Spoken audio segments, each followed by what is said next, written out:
رہی بات وراثت کی یا زمین اور جائیداد کی، تو میرے بھائیوں کو حدیث سنانے لگا ہوں آپ کو میں۔ چھوڑیں یار یہ ایک دوسرے کے ساتھ اس طرح کے معاملات اور حقیقتوں کا سفر کریں۔ حقیقت جو ہے نا، حقیقت اس کو پہچانے کہ حقیقت کیا ہے، کہ آپ میں سے جب بھی کوئی دو بھائی آپس میں آمنے سامنے ہو جائے نا، ایک دوسرے کا گریبان پکڑ لیتے ہیں بھائی آج کل زمینوں کے لیے، ایک ٹکڑے کے پیچھے، ایک انچ کے پیچھے گریبان پکڑ لیتے ہیں۔ اور دیہاتوں کا کچھ ماحول ایسا بن چکا ہے کہ جناب 1 منٹ اگر کوئی پانی کسی کا زیادہ لگا لے نا، ٹکے جسے بولتے ہیں نا، اس پر قتل ہو جاتے ہیں بھائی۔ ہماری حالت یہ ہے۔ اور یہ حدیث شریف میں آتا ہے کہ جو بندہ حق پر ہونے کے باوجود بھی سامنے والے کو اس وجہ سے چھوڑ دے کہ یہ اللہ اور اللہ کے رسول کو پسند نہیں ہے کہ زمین کے پیچھے یا کسی مال و دولت کے پیچھے ایک بھائی دوسرے بھائی کا گریبان پکڑے، اور باتیں یہاں تک پہنچ جاتی ہیں گریبان پکڑ لیتے ہیں ایک دوسرے کے، تو وہ اس وجہ سے چھوڑ دے کہ اللہ اور اس کے رسول کو یہ باتیں پسند نہیں ہیں، اور وہ حق پر ہونے کے باوجود بھی پیچھے ہو جائے، تو حضور پاک علیہ الصلوۃ والسلام نے ارشاد فرمایا کہ جو بندہ حق پر ہونے کے باوجود بھی اپنا حق چھوڑ دے گا، میں محمد کل قیامت والے دن جنت میں اس کو اللہ سے زمین لے کر دوں گا۔ اب فیصلہ ہم نے کرنا ہے بھائی کہ ہم نے یہ دنیا کی زمین لینی ہے یا وہ آخرت جو دائمی زندگی ہے وہ زمین لینی ہے۔ اب اس پر بھی آپ کو ایک بات سناؤں کہ حضرت موسیٰ علیہ السلام کی قوم میں ایسے معاملہ پیدا ہو گیا کہ 2 بھائی آپس میں لڑ پڑے زمین کے پیچھے۔ ایک کہتا کہ میری ہے، دوسرا کہتا جی میری ہے، اور پورے قبیلے کو پتہ بھی تھا کہ دوسرا جو کہہ رہا ہے نا کہ زمین میری ہے، حقیقتاً ہے بھی اس کی، لیکن یہ ایسے اٹھ کھڑا ہوا دعویٰ کر دیا کہ جی زمین میری ہے۔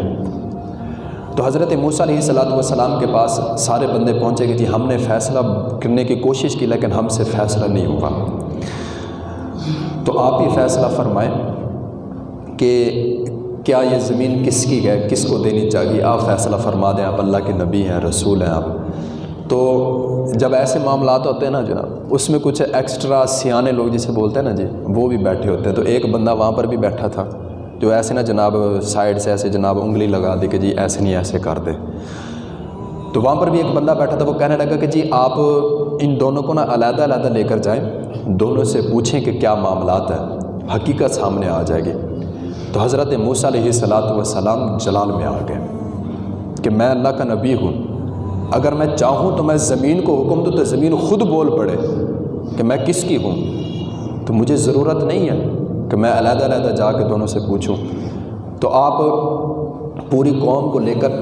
اور جو 2 بھائی آپس میں زمین کے پیچھے لڑ رہے تھے اس زمین پر پہنچے ان دونوں بندوں کو ساتھ لے کر، اور حضرت موسیٰ علیہ السلام جب اس زمین پر پہنچے نا تو انہوں نے بتایا کہ جی یہ زمین ہے، یہ زمین کا ٹکڑا ہے جس کے پیچھے یہ 2 بھائی آپس میں لڑ رہے گا۔ تو حضرت موسیٰ علیہ السلام نے زمین کو حکم دیا اور زمین اللہ کے حکم سے بول پڑی۔ سب سے پہلے اس نے سلام پیش کیا، تو حضرت موسیٰ علیہ السلام نے آگے سے پوچھنا چاہا، بتا کہ یہ زید کہتا ہے زمین میری ہے اور بکر کہتا ہے زمین میری ہے، اب تو بتا کہ تو کس کی ہے۔ تو بھائی اس زمین نے جو آگے سے جواب دیا نا، وہ اگر ہم اپنے دل میں بٹھا لیں، اگر ہم اس پر عمل کر لیں نا بھائی، تو ہمارے معاشرے میں، ہمارے بہن بھائیوں میں کبھی لڑائی جھگڑا نہ ہو۔ وہ زمین کہنے لگی کہ یہ دونوں جھوٹے ہیں،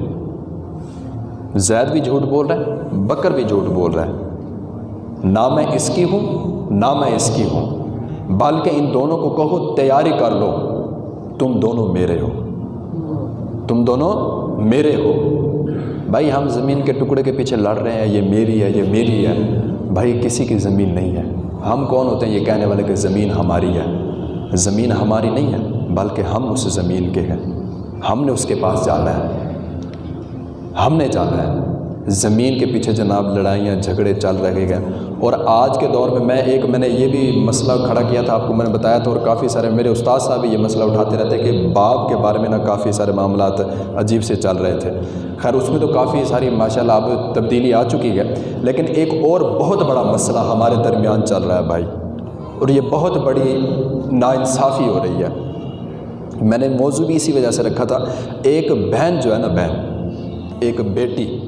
اس کے ساتھ بہت ناانصافی ہو رہی ہے بھائی آج کے دور میں، بڑی ناانصافی ہو رہی ہے۔ وہ کیا ہے کہ آج کے ہمارے معاشرے میں بہن بیٹی کو وراثت نہیں دی جا رہی، اس کو زمین کا حصہ نہیں دیا جا رہا، اور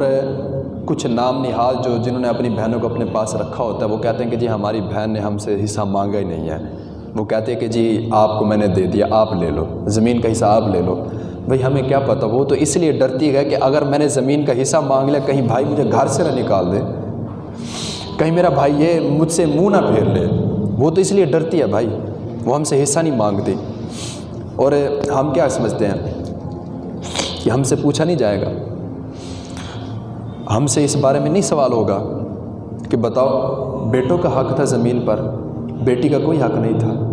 اور ایک اور بھی مسئلہ، ہمارے کچھ مفتیان کرام جو ہے نا جناب، یہ عوامی مفتی جو ہوتے ہیں، یہ جو خود کو سمجھتے ہیں کہ جناب ہم سارے مسئلے جانتے ہیں، وہ کہتے ہیں جی ہم نے دہیج دے دیا تو وہ وراثت کا حصہ مل گیا اس کو۔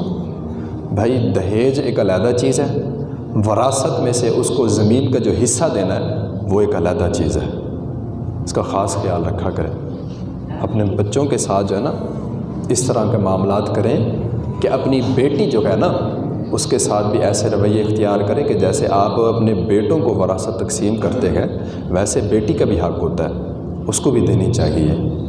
اس کے بھی کافی سارے معاملات ہیں بھائی۔ اور ہم جناب دہیج دے کر یا بھائی جو ہے تو اس کو اپنے پاس رکھ کر اس پر احسان جتا کر ساری زمین بٹور لیتا اسے، یار کہ ہم سے پوچھا نہیں جانا قیامت والے دن، ہم سے سوال نہیں ہونا۔ کتنے بندے ایسے بیٹھے ہوئے ہیں کہ جنہوں نے اپنی بہنوں کے حق کھائے ہوئے ہیں، اور ہم تو جناب یہ ہے کہ جناب ہم اپنے غریب بہن بھائیوں کو منہ ہی نہیں لگاتے، ہم کہتے ہیں بھائی ان کو اپنے قریب ہی نہیں کرنا۔ اور جب ہمیں اللہ تعالیٰ کچھ نام دے دے یا کچھ شہرت دے دے، مال و دولت آ جائے تو ہم تو جناب یہاں تک گر جاتے ہیں یار، ہم یہ کہہ دیتے ہیں کہ یہ ہمارے دور کے رشتہ دار ہیں، دور کے رشتہ دار۔ اور زمین کے معاملے میں ہم بہت زیادہ حد تک گر چکے ہیں یار، بہت حد تک گر چکے ہیں۔ اور یتیموں کا مال کھانے والا بندہ جناب لائن لاٹ ہو، ہاں جی تگڑا بندہ ہو، یتیموں کا مال کھا رہا ہے اور بڑے سکون سے۔ اور میں یہ حقیقت کہتا ہوں جو بندہ یتیموں کا مال کھاتا ہے نا، یا جو بہنوں کا حق کھاتا ہے، وہ کبھی سرخرو نہیں ہوتا بھائی، کبھی بھی سرخرو